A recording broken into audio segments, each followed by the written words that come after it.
Cloud चर्चा में फिर से हम आ गए हैं अपने अगले वीडियो के साथ। AZ 900 फंडामेंटल्स में हमारा अगला चैप्टर है डिस्क्राइब एजूर वर्चुअल डेस्कटॉप। तो VM हम पहले ही देख चुके हैं, थोड़ा सा हमने VMSS virtual machine scale set के बारे में भी देखा था। तो इसीलिए ये कंप्यूट वाले हमारे मॉड्यूल में आ रहा है, क्योंकि इस सर्विस में भी वर्चुअल मशीन लगती है। ठीक है। बट हम पूरी सर्विस की अगर हम बात करें तो पूरी सर्विस तो ये पैस सर्विस है, बट फिर भी इसमें वर्चुअल मशीन लगती है और हम अपनी इमेज खुद बनाते हैं। तो थोड़ा सा देख लेते हैं, डिस्क्राइब करते हैं AVD को और एजर वर्चुअल डेस्कटॉप को। उसको डिस्क्राइब करने से पहले, क्योंकि ये फंडामेंटल्स है, तो हम बहुत ही ऊपर से इसको देखेंगे। हाई लेवल रहेगा हमारा अंडरस्टैंडिंग। बट स्टार्ट करने से पहले मैं ये ज़रूर बताना चाहूँगा कि ये एक बहुत ज़बरदस्त टेक्नोलॉजी है। AVD के स्पेशलिस्ट होते हैं, वही डिज़ाइन करते हैं। AVD के आर्किटेक्ट भी होते हैं, अपने आप में बहुत बड़ी चीज़ है। और ये एजोर में नई है, नई मतलब कि एजोर के कंपैरिजन में पहले इसका नाम WVD था, अब इसका नाम AVD है। WVD का मतलब था विंडोज़ वर्चुअल डेस्कटॉप और AVD का मतलब है एजोर वर्चुअल डेस्कटॉप। और जब से ये कोविड आया था तो सारे ही घर से काम कर रहे थे। हालांकि रिमोट वर्कर्स की रिक्वायरमेंट हमेशा से रही है, बहुत सारे कारण हो सकते हैं उसके। बट कोविड बड़ा फेमिलियर सा है, हर किसी को पता है। तो उसके कोविड के दौरान पब्लिक ने रिमोट वर्क की महत्वता को भी समझा था, और उसी बीच इसका वो भी बहुत बूम मिला। तो चलो देखते हैं थोड़े और कि ये है क्या। तो मैंने कुछ पॉइंट रखे हैं थोड़ा सा, ताकि कोई टॉपिक दिमाग से निकले नहीं, समझने के लिए। तो थोड़ा समझते हैं वर्चुअल डेस्कटॉप क्या है। तो जो ये वर्चुअल डेस्कटॉप है, ये एक नाम से ही पता चल रहा है वर्चुअल डेस्कटॉप। ये डेस्कटॉप को वर्चुअलाइज्ड करके आपको एक्सेस दिलाता है रिमोटली। मतलब कि आप अपने लैपटॉप से इस वर्चुअल डेस्कटॉप को आप एक्सेस कर सकते हो, जो कि एक्चुअली में क्लाउड पे रन हो रहा होगा। ठीक है। और आप कहीं भी हो सकते हो, कोई सा भी डिवाइस यूज़ कर सकते हो। सिर्फ डेस्कटॉप नहीं, ये एप्लीकेशन का भी वर्चुअलाइजेशन करता है। इसको ऐसे समझो कि जैसे आपके पास एक ऐप है, उसका है आइकन, लेट्स सपोज AVD है, आपने उस पर क्लिक किया, अपने आप को ऑथेंटिकेट किया।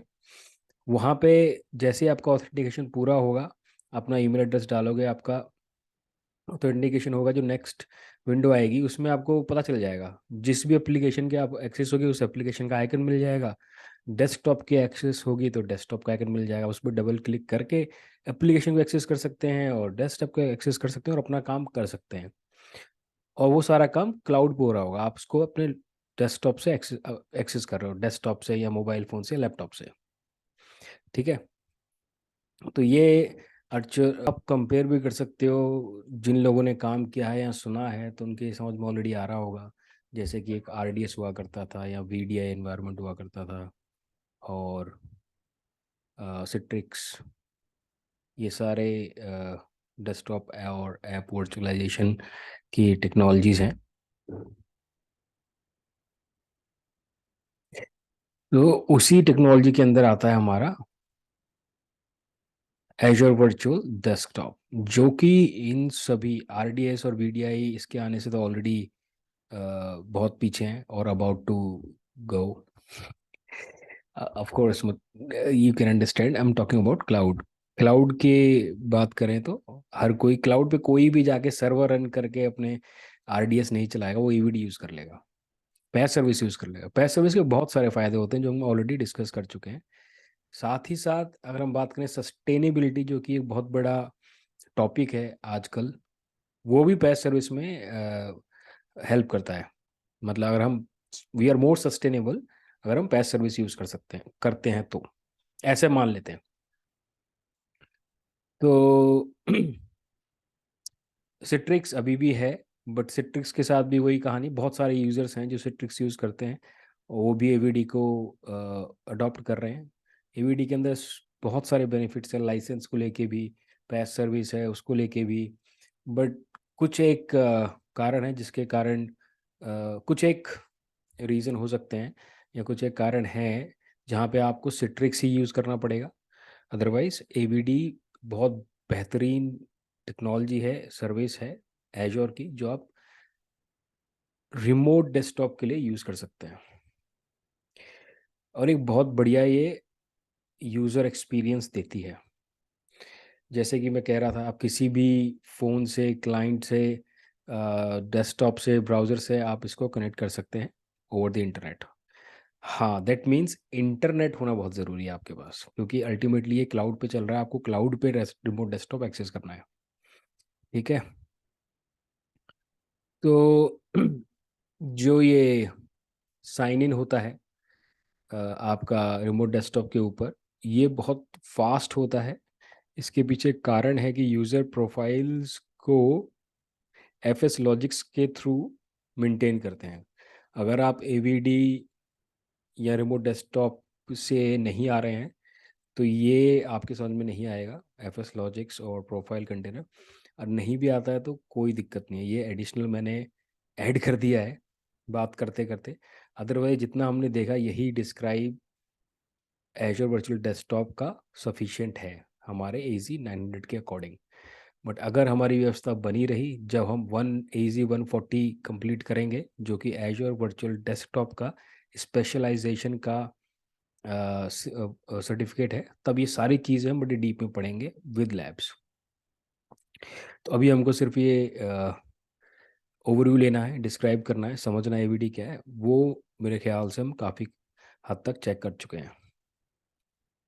थोड़ा सा और अंडरस्टैंड करते हैं, क्योंकि वर्चुअल मशीन के साथ आ रहा है कंप्यूट डिस्क्राइब कंप्यूट सर्विसेज वाले मॉड्यूल के टॉपिक मॉड्यूल के अंदर ये टॉपिक है। तो इसमें वर्चुअल मशीन्स बन रही हैं, राइट। वो वर्चुअल मशीन को होस्ट पूल कहते हैं। अब वो होस्ट पूल पर्सनल भी हो सकता है, यानी कि हर बंदे को एक मिले, और ये पूल्ड भी हो सकता है, मतलब एक ही वीएम के ऊपर मल्टीपल लोग एक्सेस कर रहे हैं, मल्टीपल सेशन। ठीक है। तो ये उस तरह से भी हो सकता है, तो इसमें अलग बेनिफिट्स मिल रहे हैं हमको, हमें कुछ करना नहीं पड़ रहा है, हमें खाली चूज़ करना पड़ रहा है। अच्छा, हम पूल ले लेते हैं, हम पर्सनल ले लेते हैं।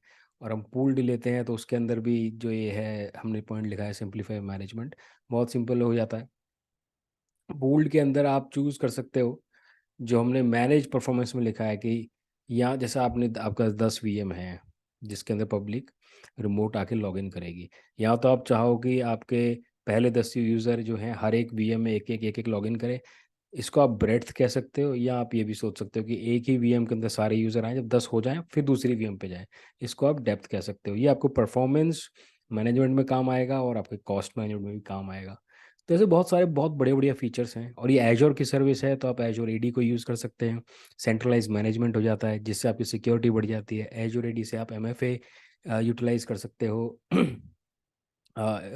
यूज़र लॉगिन के लिए। आरबैक से आप एक ग्रैन्युलर, बहुत लीस्ट प्रिविलेज प्रिंसिपल अप्लाई कर सकते हो एक्सेस देने के लिए।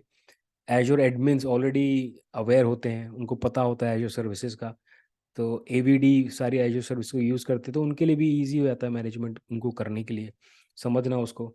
और ये पैस सर्विस है तो आधा जिम्मेदारी तो ऑलरेडी, आधे से ज़्यादा जिम्मेदारी तो ऑलरेडी माइक्रोसॉफ्ट के पास हो जाती है। वो हम देखते हैं अभी, एक मैंने स्लाइड और बनाया है जिसके अंदर माइक्रोसॉफ्ट से लिया है, जिसके अंदर ये सब बता रखा है। उसके अलावा आप अपना लाइसेंस भी ला सकते हैं और एवीडी फ्री हो जाएगा आपके लिए। लाइसेंस लाइसेंस से फ्री हो जाएगा अगर आपके पास माइक्रोसॉफ्ट 365 के लाइसेंस हैं, तो उसमें भी ज़बरदस्त काम करता है। और विंडोज़ 10 और 11 का भी मल्टी सेशन कर देता है एवीडी, जो कि आरडीएस और वीडीआई में नहीं था। यहाँ पे क्लाइंट का भी कर देता है, ये सिर्फ एवीडी का फीचर है। और हम ये तो बात हुई एवीडी की, थोड़ा सा और देखते हैं कि पैस सर्विस क्या कह रहा हूँ मैं। तो कैसे है पैस सर्विस? वीएम तो है यहाँ पे, वीएम तो आईएस होता है, तो ये पैस सर्विस कैसे है? क्योंकि ये remote Azure virtual desktop service की हम बात कर रहे हैं, जिसको चलाने के लिए हमें बहुत कुछ चाहिए होता है। ये देखिए, हमें वेब क्लाइंट चाहिए होता है, हमें डायग्नोस्टिक चाहिए होता है, लोड बैलेंसिंग चाहिए होता है, ब्रोकर चाहिए होता है, गेटवे चाहिए होता है, मैनेजमेंट चाहिए होता है, बहुत सारे।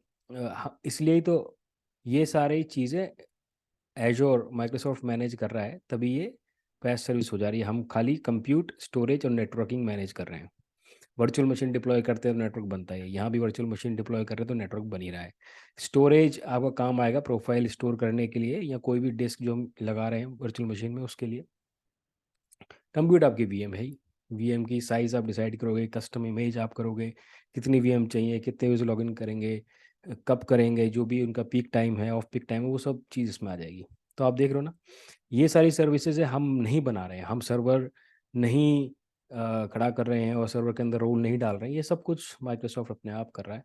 हम सिर्फ वीएम डिसाइड कर रहे हैं, होस्ट पूल डिसाइड कर रहे हैं, और किस तरह से हमारा यूज़र लॉगिन करेगा वो डिसाइड कर रहे हैं।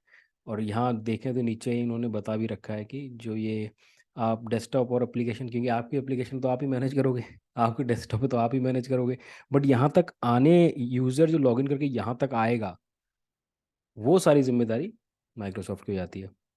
और दूसरी बात, यहाँ पे इनबाउंड पोर्ट नहीं खुले होते, ये खुद जाएगा बाहर, यहाँ से जाएगा सिग्नल, उसको रिवर्स कनेक्ट कहते हैं, जो कि हम डीप डाइव करेंगे तो समझ में आएगा ऐसा क्यों हो रहा है।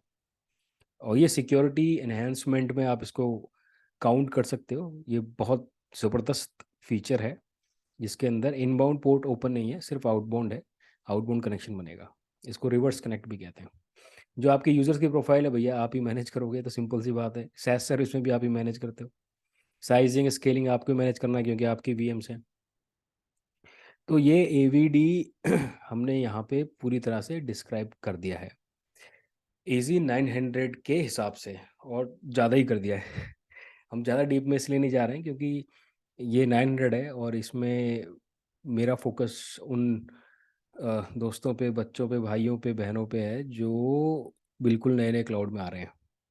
तो उनको मैं डराना नहीं चाह रहा बड़े बड़े शब्दों का इस्तेमाल करके और चीज़ों का इस्तेमाल करके बहुत हाई लेवल पर रखना चाह रहा हूँ, ताकि जैसे ही उनका ये समझ में आ जाएगा फंडामेंटल, तो फिर हम एडमिनिस्ट्रेशन पे जाएंगे, जहाँ पे हम एक्चुअली में एजर को समझेंगे, सब चीज़ का लैब होगा, बड़े प्यार से समझेंगे। उसके बाद हम जब आर्किटेक्चर पे जाएंगे या सिक्योरिटी या नेटवर्किंग समझेंगे, जो भी जिसकी भी डिमांड ज़्यादा होगी उसको हम ले आएंगे, उसको पहले कंप्लीट करेंगे, उसके बाद जाके हम एवीडी की डीप डाइव करेंगे। तो इसी के साथ हम समाप्त करते हैं इस वीडियो को। सीखते रहिए।